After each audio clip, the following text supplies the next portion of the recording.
Welcome, folks. Happy Thursday. We're going to let people get settled here and just give me a moment. Camera. Thank you all for coming.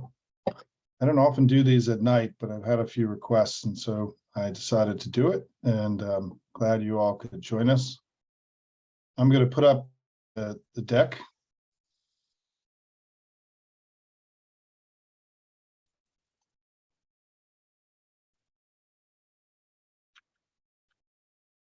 And we'll get going in just a second.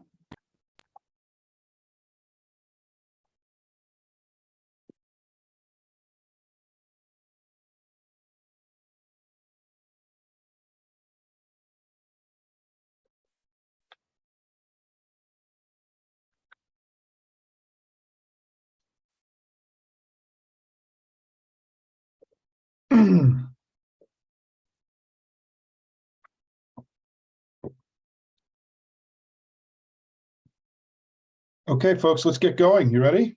It's going to be fun. This goes about 20-25 minutes, and then we'll have plenty of, I'll be here till 9 Eastern time for anyone who wants to continue the conversation as we do over Zoom.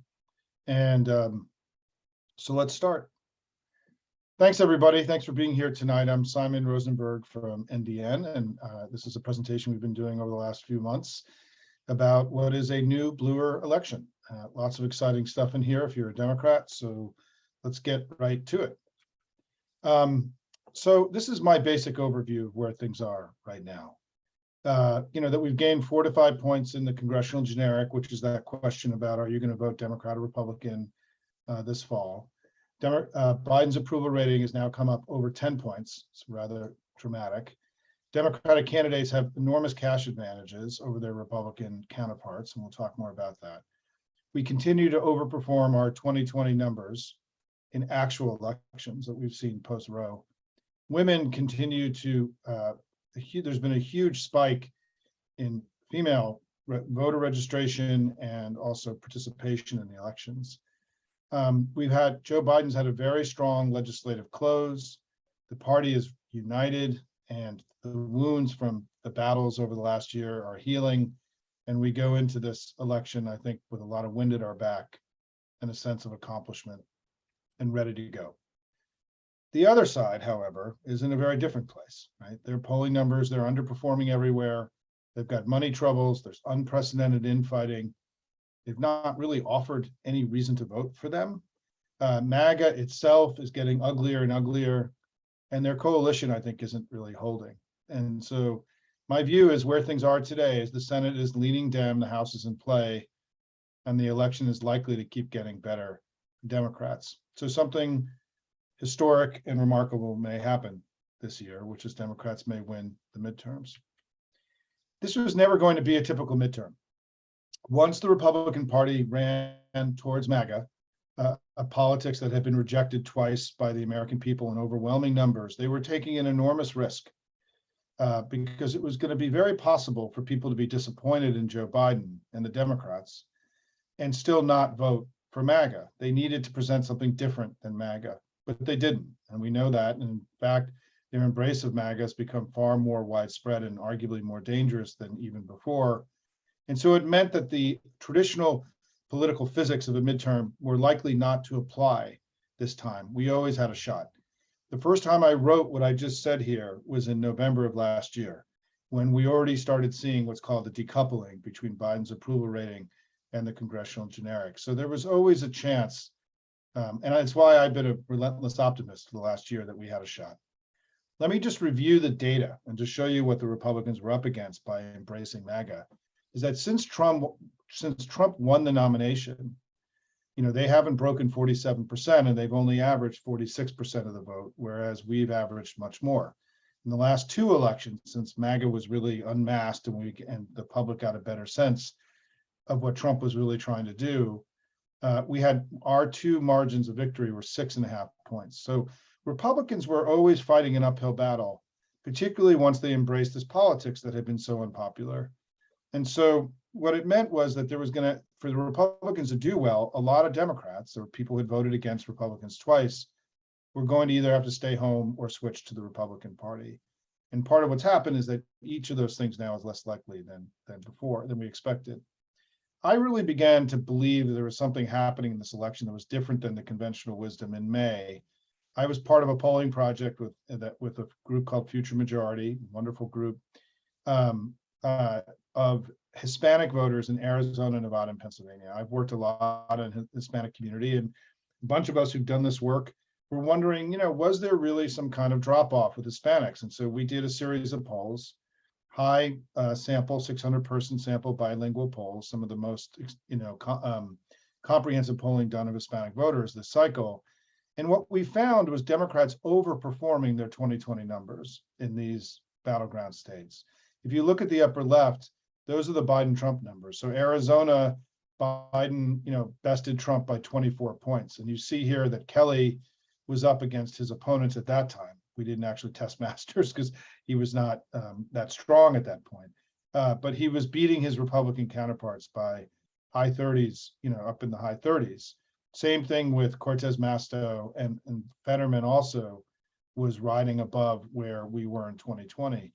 This was very different than what the conventional wisdom was about the election and also about Hispanics. And so, what we saw here was Democratic overperformance, not underperformance. We were surprised. We also saw, and this is important, remember Arizona, Nevada was 24-26. We saw Republicans, Arizona, Nevada, the Republicans are 37-35. And by the way, I'm not going to take questions during the course of the presentation. If you have a question, you're just going to have to wait till the end. And a video of this presentation will be available this weekend. And so Republicans were up here by, in the mid 30s in 2020. And if you look at all the measures of Republican performance that we had, Senate support, governor support, vote intent, MAGA, they're down in the 20s. And so we wrote a memo in mid-May saying, hey, man, at least with this small sample of the electorate, something is happening here that's different than than everybody believed, both with Hispanics and with voters writ large. And so I started looking around at 538, and what we found in 538 was similar data where Democrats were doing better than we expected, and Republicans were doing worse. And this is, for example, just a snapshot. This is 538, 2 days before Roe ended. And you can see the Democratic numbers are good, right? We're good in North Carolina, we're good in Ohio, we're good in Pennsylvania, we're good in Wisconsin. And so I wrote a memo that week before Roe ended saying there's no red wave, there's no evidence of a red wave, and that this looks like a competitive election. This is my 17th election cycle as a Democratic operative. And I have been on both sides of waves, and this is not what a wave looks like. And I was surprised, to be honest. And we'll talk a little bit about why I think people got this wrong. And then in the governor's races, we saw similar results. Again, Democrats in comfortable positions or competitive positions, Republicans probably underperforming where everyone thought they would be. And even Kemp, who's at 51 here in Georgia, has been under 50 in every poll basically taken since then. And so, what at that point, and what I wrote on June 22nd in that memo was that, what we were seeing was not a wave, it was a competitive election. And then all these things happened, right? The mass shootings, the radical SCOTUS decisions, the January 6th committee hearings was establishing even more depravity and malevolence from Republicans, the ending of Roe, the extremist abortion restrictions, and also then what started happening after that, and this is important because both of these things have happened, is the economy kept growing or even booming. Inflation and gas prices have come way down. There was no increase in inflation last month, for example. Putin, which is the big foreign policy play for Joe Biden, the effort to repel Putin in Ukraine is going well. And Biden has clearly closed strong this year legislatively and gotten really important things done. So there's two new dynamics that didn't exist in May when we already had a competitive election, right? And so what's happened is, let's look at polling. I'm now just going to show you Republican polls because this is what they're seeing. And you can get all this from 538. This is for prominent Republican polling organizations When you average this together, that's a 4.5 point lead for the Democrats. Conventional wisdom is we need to win the election by 2 to 3 points to keep the House. This certainly would suggest that, this is within reach, that the House is competitive. This is another set of polls that were much more Republican in May and June, which have since then shown dramatic shifts towards the Democrats, right? I've argued there's been a 4 to 5 point shift. These polls suggest that there's even a bigger shift, right? We don't know, but these are, and look at two of these polls, right? Wall Street Journal, 8 point shift, Fox News, 7 point shift. So there was nowhere to hide for Republicans. This is what they were seeing. This is what was in their media. This is what they were getting in their briefings. This is what their donors were reading about in the Wall Street Journal and seeing on Fox News. And then this other poll came out 2 weeks ago that I found really fascinating, which is a very right-wing organization called the John Locke Foundation down in North Carolina. Did the last poll they did statewide was in mid-June, before Roe ended, and this was their mid-August poll. Again, dramatic shifts towards the Democrats. And so however you go into this data, right, it's a new bluer election. Things have shifted. I've argued it's 4 to 5 points. There's some evidence it's even more than that, but let's just, we know that things are better and that things are competitive for us now. And so I want to just stress that this is what Republicans were seeing. This was a headline from Fox News just, in late July, that they couldn't run away from this, right? They were seeing the erosion of their position. This is today from a prominent conservative journalist in a publication called the Washington Examiner, who published a story interviewing Republican operatives who are on the ground in races, and his headline was "No Red Wave," right? This is in a prominent DC-based conservative journal today. Very worth reading, by the way, this piece by David Drucker in the Washington Examiner. I think it's a very good, interesting view of where Republicans' heads are at right now and where they think they are in the election. I think there's also a lot of wishful thinking there, and we can talk about that. And now we know that there's just been unbelievable infighting and finger pointing, right? Unprecedented levels of attacks of Mitch McConnell against Senator Scott. Donald Trump has called on McConnell to resign, right? I mean, you want the team to come together before the big fight, and that the exact opposite is happening. We've never seen infighting like this at a senior level of a party before a major election, and this is hurting them. It's hurting the candidates, it's hurting their fundraising, all of that, right? And now we've started to see Republicans run away from positions that they realize are untenable for them in competitive races. Blake Masters, who actually held this most extreme abortion position one could hold, the personhood bill, is now, claiming he's, for a 15-week ban. These things don't work. You can't shift positions like that. It makes you look like a craven politician. This is a sign of extraordinary desperation on the Republican side. And we've also seen what I think is really important is that there's a huge effort by Republicans to, I shouldn't say an effort, there is many Republicans who are balking at getting behind MAGA. And so the Republican coalition is struggling to cohere. It's not just that there's infighting, but we've now seen the Maryland governor say he's not going to support the Republican gubernatorial candidate. Sununu is likely not going to back the Senate nominee based on interviews that he's given in New Hampshire, which would be devastating for their chances there. We've seen Republicans endorse Tim Ryan in Ohio. We saw huge Republican endorsements of Josh Shapiro in Pennsylvania. I don't remember in my 30 years doing this, there being this level of rejection and recommendations by Republicans to not vote Republican. Liz Cheney, obviously. Bill Kristol, who's runs an organization, is spending $10 million putting ads on the air in battleground states of Republicans telling other Republicans not to vote Republican. And it's grassroots people, it's just regular people. And some of those ads just went up today in Ohio, for example.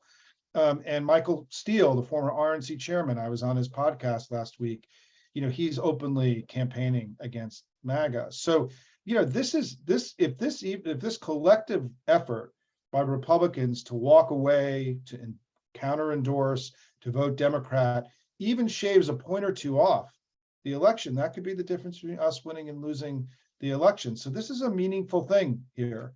And even in Texas, gang, over the last few days, two very prominent Republicans endorsed our lieutenant governor candidate in Texas. So this is a big deal, what we're seeing. This is a fracturing, a splintering of their coalition. Regular old Republicans just don't want to go to MAGA, and there's resistance. It's not just Democrats and independents, it's Republicans too, right? They understand the dangers and fear of MAGA.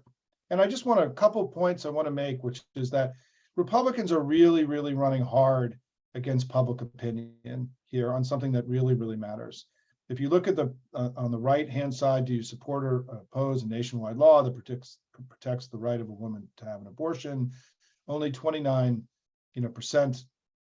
oppose, and what you're seeing is that the Republicans and all the questions about abortion, the polling numbers are coming back at 8%, 12%, 25%, 35%.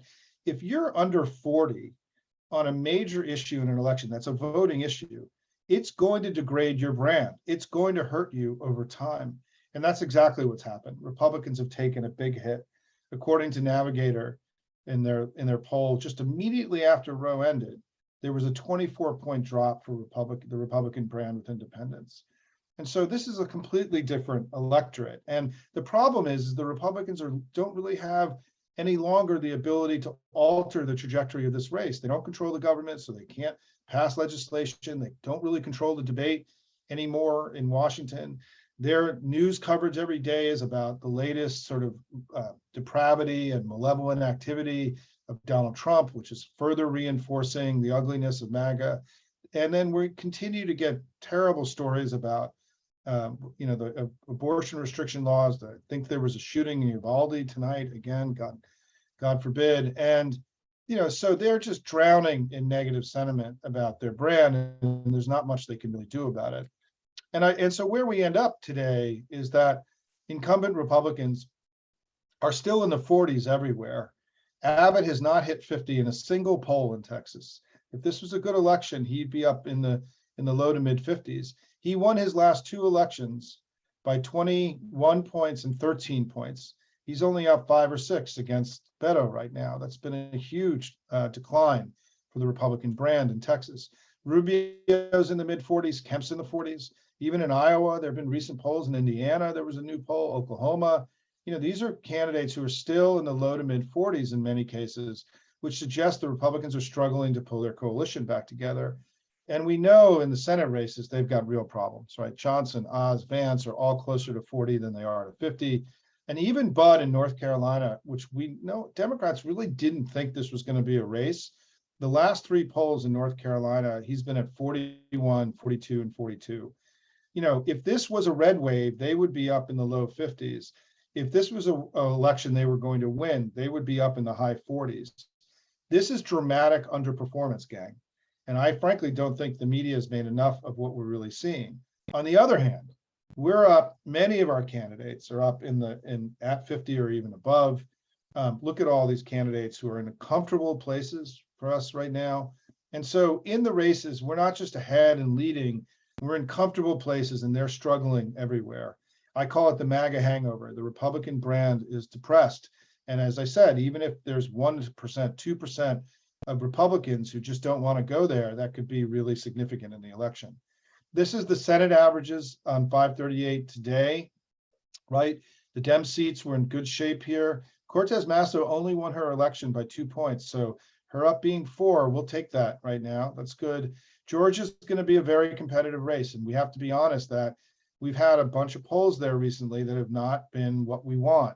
And that's going to be a real dogfight. I think that race is going to be closer than we would have anticipated or believed, given that Herschel Walker is one of the worst candidates any of us will ever witness in our lifetime. And we don't have any recent polling in New Hampshire, but I think there's a general sense that we're going to be okay there.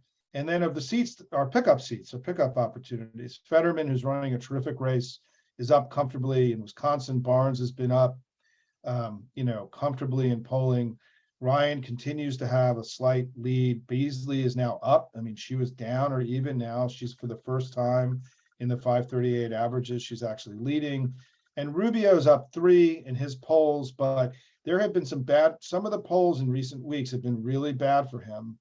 So we'll see. I mean, I'm doubtful about Florida because I think DeSantis probably drags Rubio over the finish line, but you don't know what's going to happen there. Both Rubio and DeSantis are terrible candidates in their own ways, in different ways. And so I just don't think they have the personality and the charisma to put those races away. And the thing you have to ask yourself, if all the stuff I just showed you, that there's this sort of general depression of the Republican brand all over the country, why would the House races be fundamentally different than the Senate races or gubernatorial races? And the answer is they're not. We just didn't have a lot of polling in the House races. And now that we're getting more polling, we're seeing these are 7 incumbent Republican House races. Public polling, you can find it in 538, right? And you can see in all of them, they're struggling. In Pennsylvania, too, our candidate's leading. In Nebraska, too, their candidate is only up by a point, under 50. If you're under 50 as an incumbent, you're in trouble, right? In California, 22, our candidate has been consistently up in all these polls. Valadeo is not even at 40, right? If the rule is if you're under 50, you're in trouble. If you're under 40, you're basically dead, right? In Texas, this famous race, Representative Flores, who won that seat in South Texas, is trailing in Texas 34. Salazar in South Florida is in trouble. In Iowa, you can see very competitive New Mexico. These are Republican seats where these are all incumbent Republicans. None of them are in the clear here. None of them are in comfortable places. These are, we could easily win 3 or 4 of these seats. Those are pickups, right? Not just defending our folks. And remember, in terms of the cash on hand advantage, I talked about this, as of June 30th, our incumbent House members had an 8-to-1 cash on hand advantage over their challengers. The Republican candidates only had a 2-to-1 cash on hand advantage. Grassroots Democrats, all of you who are here tonight, have really helped, give us a cash advantage in the final days in the actual the candidates themselves, which is more important than having it in the outside groups. If you had a choice, would you rather the money be have an advantage with candidates or with outside groups? You want to have it with the candidates. We can talk why. But the big story of this election has been the actual voting, right?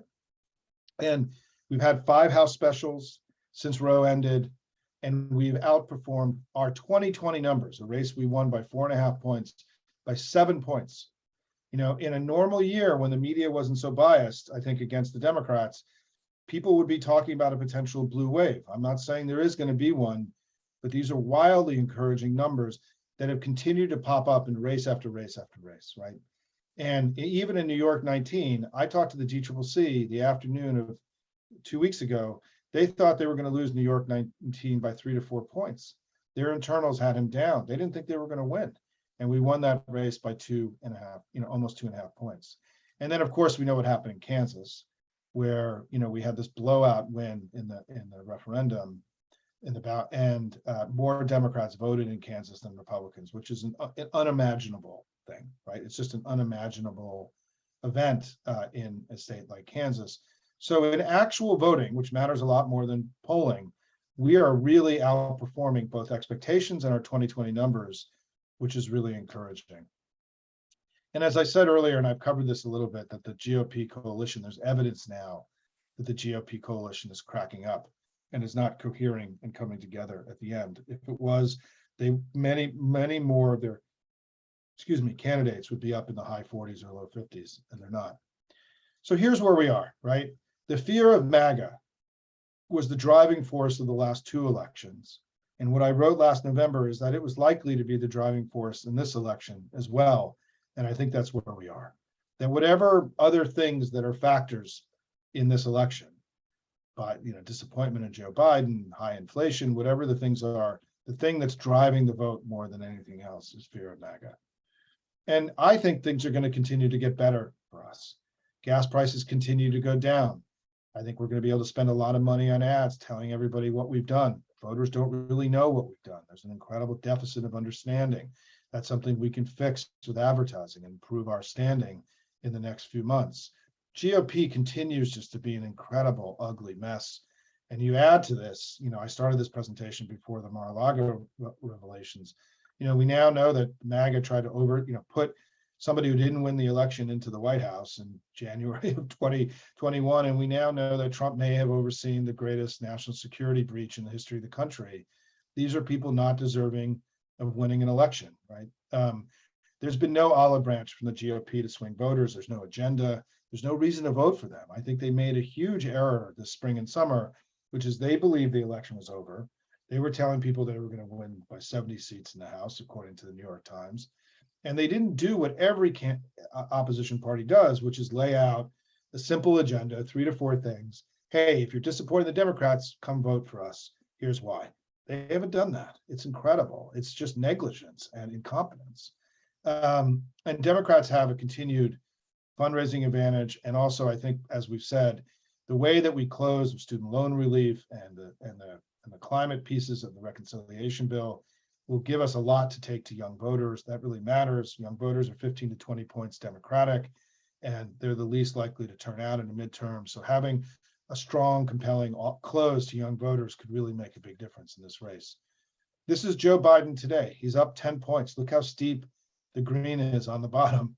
He's come way up, and he's in the best shape that he's been in almost a year since last November in his approval rating. He's now at 44%. I'll tell you that in the political operative class, our hope was that he'd get to 45, 46. And Democrats felt that we could still, make the House competitive with him at 45, 46.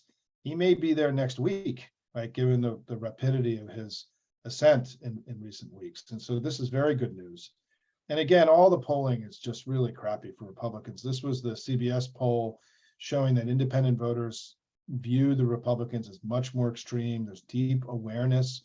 When you ask about this, there's deep understanding that the Republican Party has changed in recent years and become much more extreme. That's part of the reason Republicans lost the election in 2018, 2020.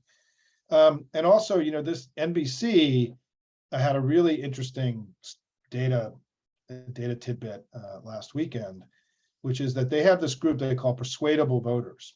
It's 25% of the electorate.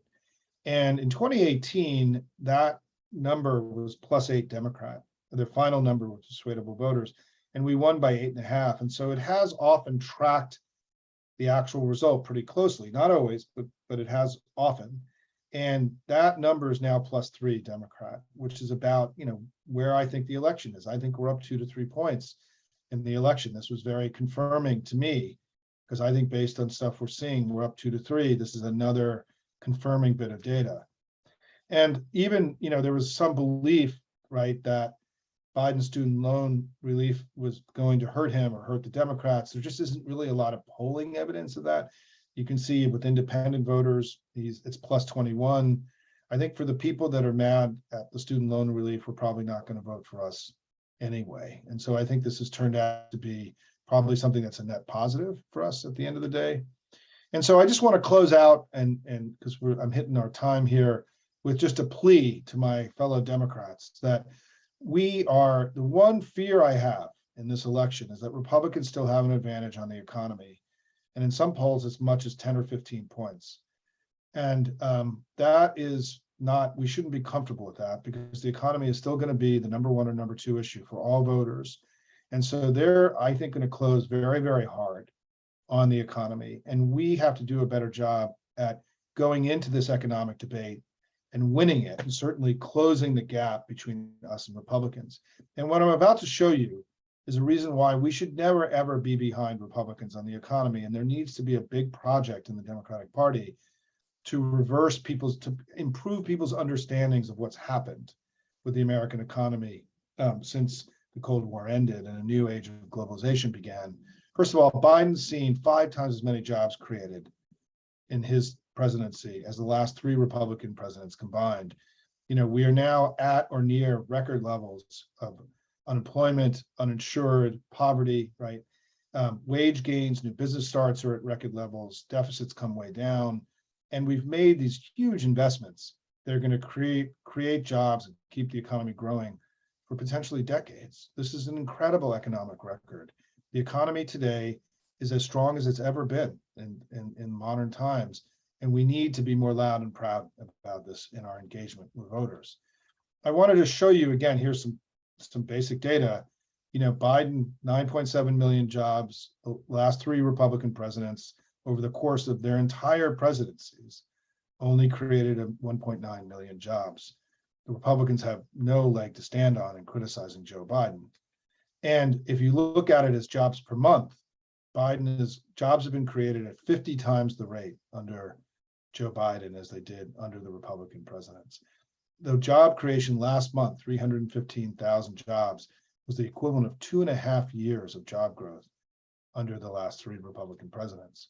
And so we've got to do a better job at talking to voters about this basic contrast, that when we're in power, things get better. When they're in power, things get worse. This is an essential thing, given how important the economy is to voters, and it will be for a long time. And there's a lot of information about us that voters don't have, or that slipped out of their minds, that we need to put back into their minds. And this is the most important one of all, which is that since 1989, there have been 45 million jobs created in America. 43 million, basically all of them, have been created under Democratic presidents. That's in 18 years of Democrats, 16 years of Republicans. We shouldn't be losing the economic argument to these guys. And this is an area that we've got a lot of work to do. And so to sum up, gang, we've got a shot. We need to go on offense now, not play defense. We need to leave it all on the playing field. Whatever you're going to do, whatever calls you're going to make, money you're going to give, doors you're going to knock on, you got to do it all, right? You can't wake up on morning after election day with any regrets. We need to be more proud of our president and our party. This is a really important thing in the Democratic Party. I think we got too down in the last year, undeservedly so. Joe Biden's been a good president. We've been a great party. I just showed you some of those stats. I'm really proud of every day. I'm proud of the work I do working with the Democratic Party. And also just imagine, given all that we just did in the last 2 years, what we can do with 2 more years of power and control of Washington. We've only controlled Washington for 6 out of the last 42 years in American life. Imagine with what we can do with 2 more years. And if you need any reminder, if there's anything that I can do to say to you tonight about to get you fired up and ready to go and go fight it out, right? It's this. We can't allow these people to be back in control of that building under any circumstances. And it is within our power to keep both chambers. But as Joe Trippi always says, we got to do the work. And the work is in front of us. I'm very optimistic. And we all understand the stakes in this election if these guys come back into power in this building that they attacked less than 2 years ago. Thanks, everybody, for your time tonight. Good luck in however you're going to engage and be a big citizen in the coming months. Every little thing that we do matters, and we've got to leave it all on the playing field. That's how you can stay in touch with me if you're new to the NDN world. That's me on Twitter. As anybody who knows, I'm a kind of a rabid Twitterer, and that's our website. And so let me end the share and stop the share now. And so 2 ways to ask questions. We're all Zoom warriors now. We know the drill, right? You can raise your hand and I can call on you, or you can just type a question in the box. And let me just, Mary's got her hand. So Mary, fire away. Hey, I really appreciate this, and I appreciate you on Twitter. I retweet you constantly, like a super fan. All right, so my question is, you're absolutely right about the infighting with McConnell and the NSCC. What's his face over there running this? Yeah, Rick Scott. Rick Scott, right. My question is, it looks like there's been a reason in the last couple of days they're going to start pumping some money in. Yeah. What do you think about that? We all knew that was coming, and I think that we've got a lot of money too. And so both sides are going to firing all their missiles in the last couple months, and I would rather be us than them. I mean, I'd rather be us than them because they don't really. If you can read this David Drucker piece today in Washington Examiner, it's probably the best articulation of what their thinking is about how they close out the election. And what they're saying is they're going to close out on 3 things now. They're going to close out in terms of their attack zones. The economy, inflation, crime, and the border. And number 2 and number 3 are the every 2-year versions of how they exploit racial fear in America, which is the core domestic offering of the Republican Party going all the way back to the 1960s. So none of this is surprising. The thing that worries me, and that's, to me, that's a lot of base talk. That's stuff to excite their voters. It's not going to win them any additional voters, in my view. The thing that I'm worried about is the economic conversation. And I think we've got work to do there. I think we have a lot of arguments to make. And I think we have to, as important as abortion is and MAGA extremism, we've got to stay focused on the thing that most voters are going to be voting on, which is, did Democrats make my life better? I mean, that's what every incumbent party is graded on in every 2 years, right? Are things better? You said you're going to make things better. Are they better? We have to make sure people understand that things are better because of us. And we've got work to do there. I mean, if we really want to have the election that we all want, I think there's a track and an argument and a set of communications that has to happen, not about all these bills that we passed, which were important because I think Biden passing on those bills at the end restored this sense that he's competent and that he's in control of his destiny in the country. And it improved what I call the strong leader, weak leader. He became a strong leader again. And that's really important. But I think that that's not how people are going to vote in the end. And so we've got work to do. But again, what I think is important is that this is doable stuff, right? This isn't pie in the sky stuff. And I think our close in these final 2 months, I just think we've got a better argument to make. So I'm not scared of the back and forth that's going to happen. It's going to happen. We all know it. Our candidates have a lot of money, and I don't think they have a good argument. When you read the David Drucker piece today, I felt like their argument that they're closing on was an argument that would have worked really well 4 or 5 months ago. I just don't know that it's going to work that well now. So I feel good. Listen, I feel good about where we are. But we all know that elections can change. In 2016, the polls weren't wrong. People ask me this all the time. The polls weren't wrong in 2016. They changed at the end. The election changed. This election can change too. But I think it's much more likely to change in our favor than their favor in the next few months, which is why I am sort of relentlessly optimistic. Mary, nice to meet you. Thank you for continuing to tweet my stuff. I try to put out new, fresh stuff every day, and hopefully. Wait, quickly, do you think that with what's going on with Mar-a-Lago and Bannon getting arrested, did you, et cetera, this whole persecution? Mary, I got to cut you off just because I've got so many other people want to ask questions. Okay, no problem. You got your question in. Thanks for being here. Okay. Let me get to the next question, and I will probably answer it with what Mary just raised. So Sherry, great stuff. Yeah, where to put money? My advice would be go to the DCCC website, pick 5 races that you really care about. They show you all the competitive races. Find candidates that really speak to you for whatever reason, in whatever way that you admire the people that they share your values. You are. And I think that, you can, I'm going to try to turn off Mary here. There we go. And then give to them. And the important thing to recognize for all of you who aren't in an area where you've got a swing race, and many of you are, right? There could be a governor's race or a local state rep race you're going to be working on. You can now make phone calls into any election in the country. I mean, if you adopt 4 or 5 House candidates, give them $50, follow their races, right? You get emails from them. You also can make GOTV calls for all of them, because we now have new technology that allows you to make phone calls from anywhere, from your house, and into any district in the country. I made 10 hours of phone calls with Terry McAuliffe from right down the hallway here. I made 12 hours of calls for Joe Biden into Pennsylvania in 2020 from down the hallway.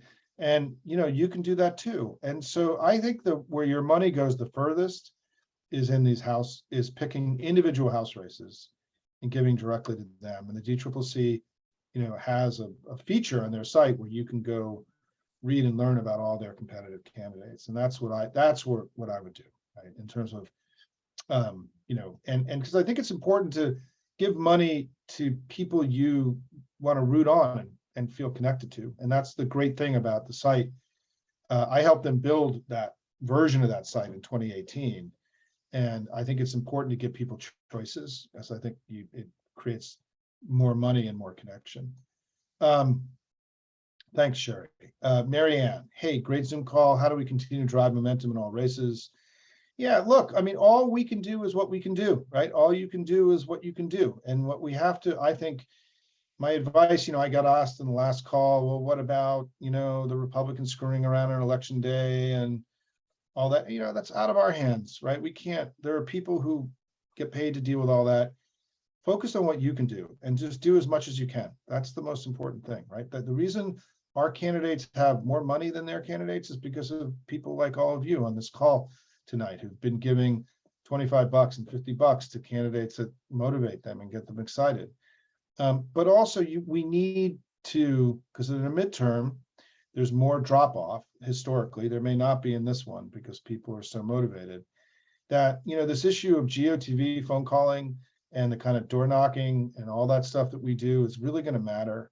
It matters in some ways more in a midterm than it does in a general election, because there isn't as much noise about the election and people are more likely not to show up or vote. So the kind of grassroots activity really, really matters in a midterm.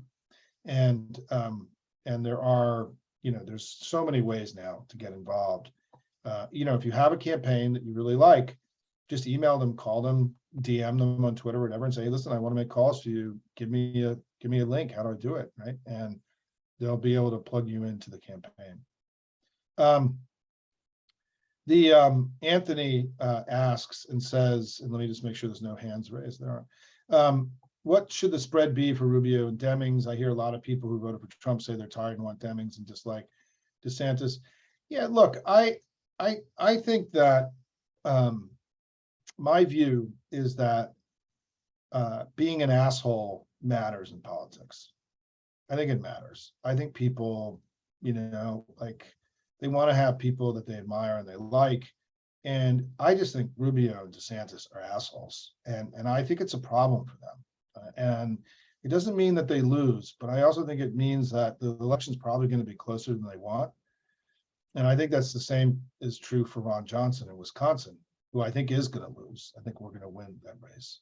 And there just comes a point where people are like, you're kind of an asshole. I'm just not really with you anymore. And so I'll vote for other Republicans, but I'm not going to vote for you.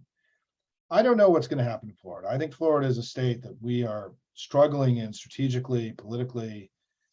I've done a lot of work in Florida over the years. I helped create the modern strategy towards Hispanics for the Democratic Party 20 years ago.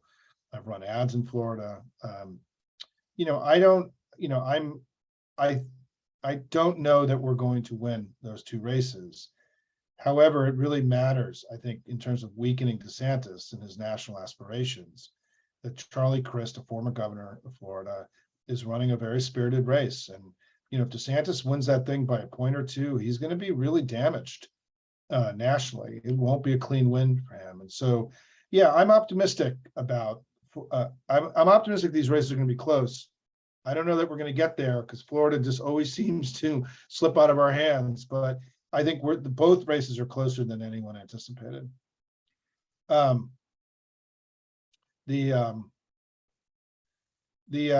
Leslie Mark says, how do we respond to the kind of polling that Lisa reported tonight that has the opposite conclusion?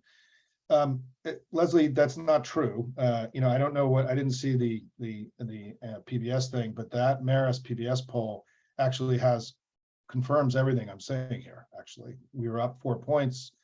That we are, that with swing suburban voters, higher income and higher scale voters, we've seen a big excitement.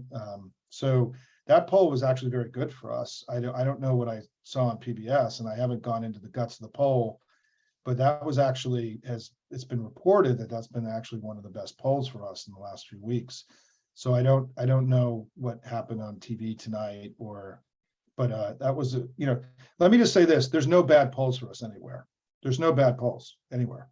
There just aren't any. I mean, Trafalgar has been putting out these ridiculous polls that are just clearly made up, and Republicans do that. Michael Steele and I, the former RNC chairman, had a long conversation on his podcast about how there are a lot of, it's very common in Republican polling operations to put out bad polls in order to get more business, to curry favor, to get press. You know, the Trafalgar polls are a joke and everybody should ignore them. I mean, I look at averages.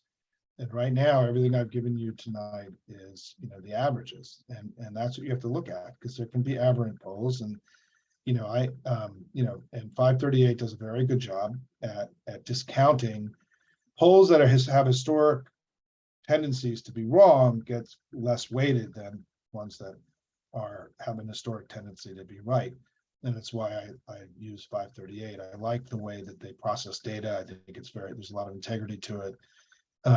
And so, you know, I think I just don't think there's any. I mean, the polling is actually today we're doing better in 538 on the generic and in Biden's approval rating than we have since November of last year, and it continues to creep up every week. And all of the polling that's come in this week has been very positive for us. So I am believe that I'm on track here, and that we're on track, and it's competitive. Marianne asks, how much does Trump's recent accelerating legal problems? Look, I think that what I would say is, as I said earlier, is that I think that MAGA is just this big, ugly mess right now. And everyone is being reminded every day why they didn't vote for them in the last two elections and why they don't want to vote for them again. And it's not any one thing, it's all of these things. It's the continued horrific stories about the abortion restrictions and the there was apparently a shooting in Uvalde tonight, but we'll learn more about it when we get off here. The ongoing unbelievable legal problems the president has, his betrayal of the country, Republicans covering for him and sounding like just craven assholes, right? You know, covering for, you know, the worst public figure in our history. And I think all of this stuff is really bad for them. And I don't think they can turn off the negative spigot. In the news business, it's called a news hole. And, you know, the Republicans get a certain amount of news every day that's dedicated to Republicans. All of that news is unrelentingly terrible for them. And I just don't know that they have the ability to turn that around. Trump is seemingly really enjoying the attention and is generating as much negative craziness as he possibly can. And he's going to start campaigning for candidates. So he's going to go into these battleground states and go say all sorts of crazy stuff, talk about how the election was stolen and all these things that 20% of Republicans don't even agree with him on. And it's going to do further damage. And so, you know, I was quoted in the New Yorker, the way Susan Glasser put it was that, you know, she characterized my argument that Trump was so toxic that he was killing the host body, the GOP.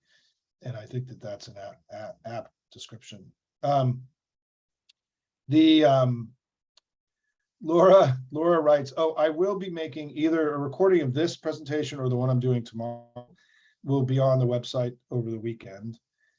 So you can come check it out, and I'll tweet about it. I also want to say that on Wednesday, I'm hosting Tom Bonnier, who has done all this analysis about increased female voting and voter registration. He just had an op-ed in the New York Times.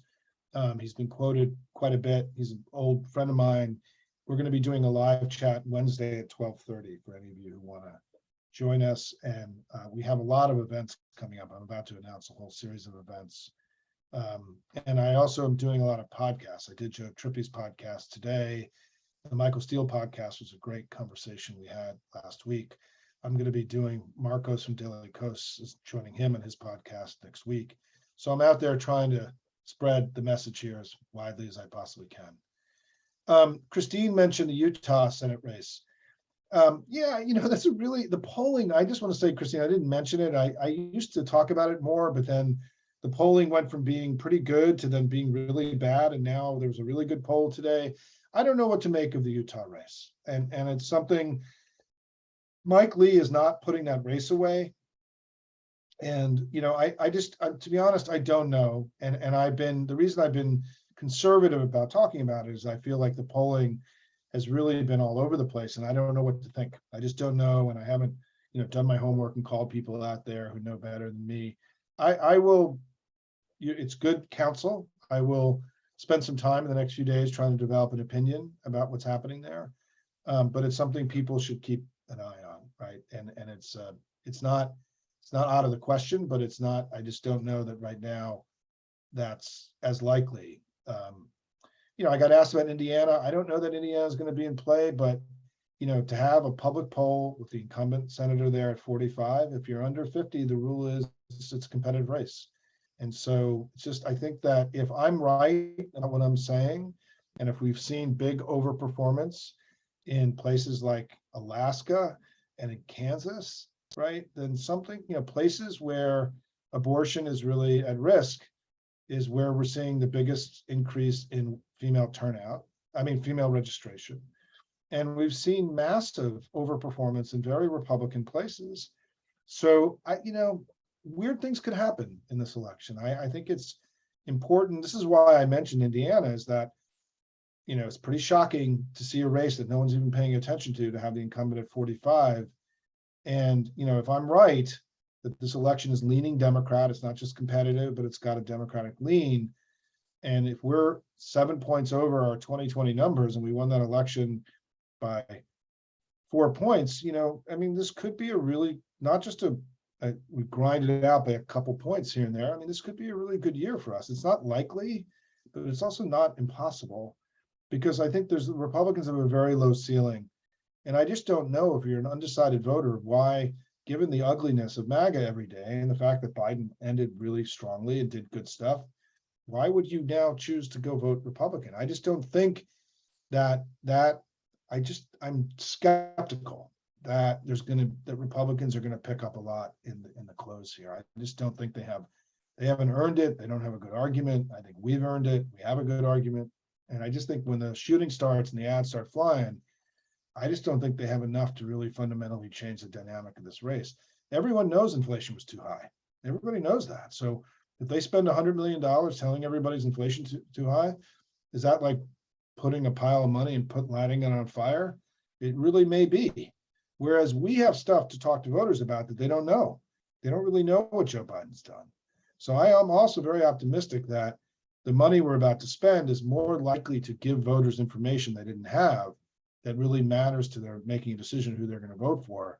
I don't know that Republicans can do that. I just don't know. I'm skeptical of that. Jill asked me a good question, which is the hidden vote. So there's this theory that people, and it actually played out a little bit in 2020 in some of the polling, that Trump folks that lie in polling, and because they don't want people to know they're supporting Trump. They're either ashamed or they don't trust the mainstream media or whatever it is, and that there was always a hidden Trump vote. This is this thing that's been talked about, and that's that was part of the story of 2016, but that's actually not what happened. And what happened in 2016 is Hillary was going to win that race going away, and then Comey interfered with that and changed the entire election. And so, but it's just sort of a game, Jill, honestly, because there's this myth that there's a hidden Trump vote. And in fact, what there may be is a hidden Democratic vote. And the reason I say that is that we keep overperforming both polling and expectations in race after race. And even the DCCC was surprised about what happened in New York 19, meaning that the vote there was 5 points higher than they expected. And so why aren't we seeing that in the polling? And that's what I mean, that it's possible that the polling is actually underestimating our level of support right now. And I'm not, let's just say that's a 25% chance. And that's what I want to just clarify this, because I actually haven't really talked about this very much.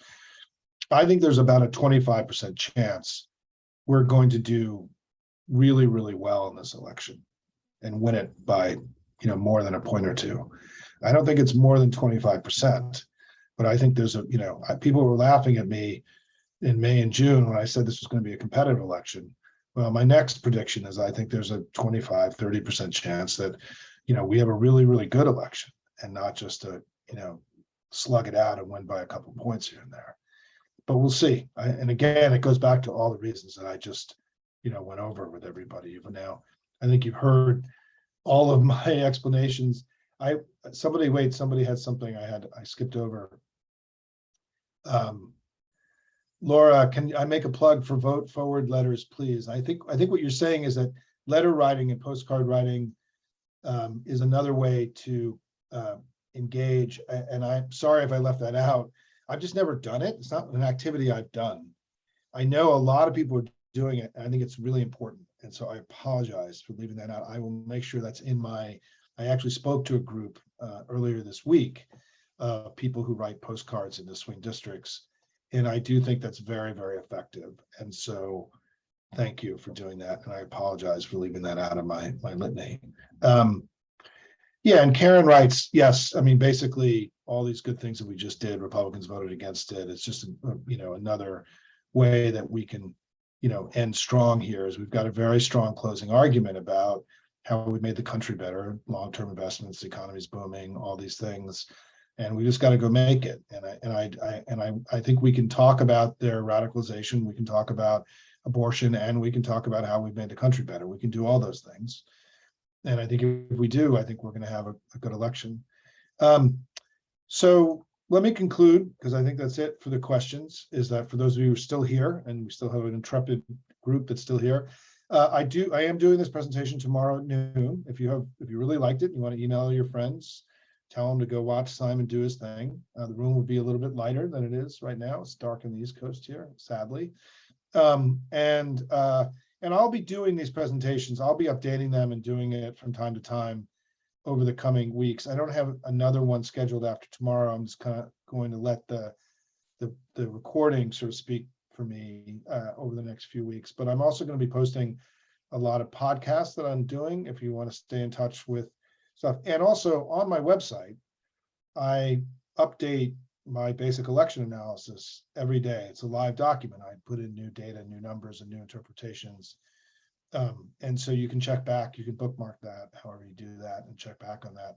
I update it most mornings pretty early. I get up pretty early, and it's usually updated by 8 during the day with stuff that's come in overnight. And then I update it during the day. I mean, I just am constantly taking stuff and looking at it and number crunching and looking at stuff. And so let me say this, I've been doing this a long time. I've been on both sides of elections. I've been on winning and losing presidential campaigns. We got a shot here, and we got to leave it all on the playing field. That's the bottom line. Good luck, everybody. Thank you for being here tonight. Go fight, win. Be proud of your party and your president, and let's go win this thing for our kids and our grandkids. Take care.